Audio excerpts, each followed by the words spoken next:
وہ کسی اردو کے شاعر نے کہا تھا کہ اس نے کہا تھا عشق ایک ڈھونگ ہے، تو میں نے کہا تجھے عشق ہو خدا کرے، پھر کوئی تجھے اس سے جدا کرے، پھر تو اسے تسبیحوں پہ پڑا کرے، پھر تو گلی گلی پھرا کرے، پھر تو اسی کا نام جپا کرے، پھر میں کہوں کہ عشق ایک ڈھونگ ہے اور تو نہیں نہیں کہا کرے۔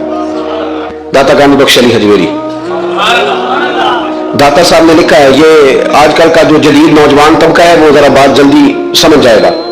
داتا صاحب رحمۃ اللہ لکھا ہے، حضرت عبداللہ بن مبارک رحمۃ اللہ علیہ سے کسی نے کہا کہ آپ بڑے زبردست محدث ہیں اور اتنی وارفتگی والے صوفی کم ملتے ہیں جتنے آپ ہیں، وجہ کیا ہے؟ تو حضرت عبداللہ بن مبارک فرمانے لگے، مجھے نے توبہ کرنے سے پہلے ایک عورت سے عشق ہو گیا تھا، عورت سے۔ بڑی توجہ سے بات سمجھنا۔ آپ فرماتے ہیں میرا گھرانہ نمازی تھا، یہ داتا صاحب نے لکھا ہے کشف الماجود میں۔ حضرت عبداللہ بن مبارک فرماتے ہیں کہ جس عورت سے مجھے عشق ہو گیا نا، اس کے محلے میں جا کے میں عشاء کی نماز پڑھتا تھا اور پھر ساری رات میں اس کے گھر کے گرد رہتا تھا۔ وہ آدھی رات کو تھوڑی دیر کے لیے چھت پہ آتی تھی، دو ایک باتیں ہوتی تھی، میں لوٹ آتا تھا۔ فرماتے ایک رات میں نے عشاء کی نماز اس کے محلے میں جا کے پڑھی، قاری صاحب نے نا کچھ آیات لمبی پڑھا دی تو مجھے غصہ آیا۔ کہہ دیتے نا مولوی مجھے کام کو نہیں سامنے اور بھی ہیں، تو کہتے ہیں کہ نماز لمبی پڑھا دی تو مجھے غصہ آیا کہ جلدی پڑھاؤ۔ فرماتے ہیں نماز وہاں پڑھی، سخت سردی تھی، رات لمبی تھی، میں اس کے گھر کے گرد جا کے نا تو منڈلانے لگا کیونکہ مجھے اس سے محبت تھی۔ فرماتے ہیں کہ 1 گھنٹہ 2 گھنٹے 4 گھنٹے 5 گھنٹے حتیٰ کہ سحری کا وقت ہو گیا، پاؤں پھوٹنے لگی، تو وہ نا بھاگتی بھاگتی چھت پہ آئی اور کہنے لگی کہ گھر میں رش بڑا ہے، مہمان زیادہ ہیں، آج بات نہیں ہو سکے گی۔ کہتے وہ لفظ کہتے وہ نیچے اتر گئی۔ جب میں وہاں سے واپس نکلا تو فجر کی اذان شروع ہو گئی۔ یوں سمجھ گئے کہ 13 گھنٹے 14 گھنٹے بیت گئے۔ حضرت عبداللہ بن مبارک فرماتے اچانک نہ میں نے اپنے دل پہ توجہ کی، ساری رات وہ آئی نہیں تھی پر مجھے اس پہ غصہ بھی کوئی نہیں آیا، مجھے وہ بری بھی نہیں لگی، ساری رات اس نے کھڑا رکھا لیکن میرے دل سے اتری بھی نہیں۔ کوئی نہیں سمجھ آئی آپ کو میری بات؟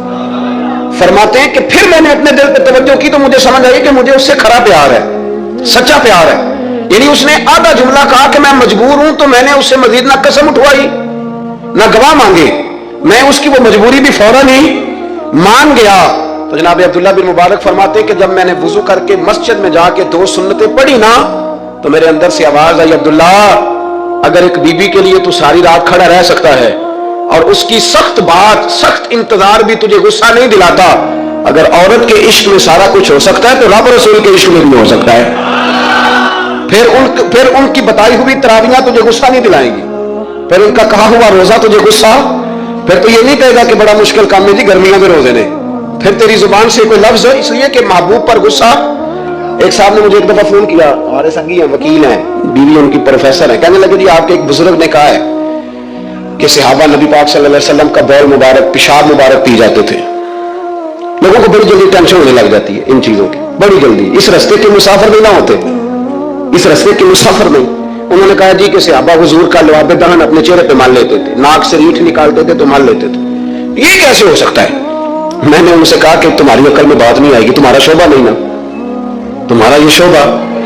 کہنے لگے آپ سمجھا دیں، تو میں نے کہا بھائی سنو، آپ کی بیوی امیر خاندان سے ہے، ہماری بچیاں جو پڑھی لکھی ہوتی ہیں نا امیر خاندان سے ہوتی ہیں، یہ جب کسی کے گھر جاتی ہے نا تو ان کا بچہ پیشاب کر دے تو انہیں بڑی بدبو آتی ہے، اور اگر وہ کہہ کر دے تو یہ بھی کہہ کرنے لگ جاتی ہیں، ہوتا ہے کہ نہیں ہوتا؟ اور گھر آ کے کہتی ہیں وہ بڑے جاہل ہیں، صفائی نہیں کرتے۔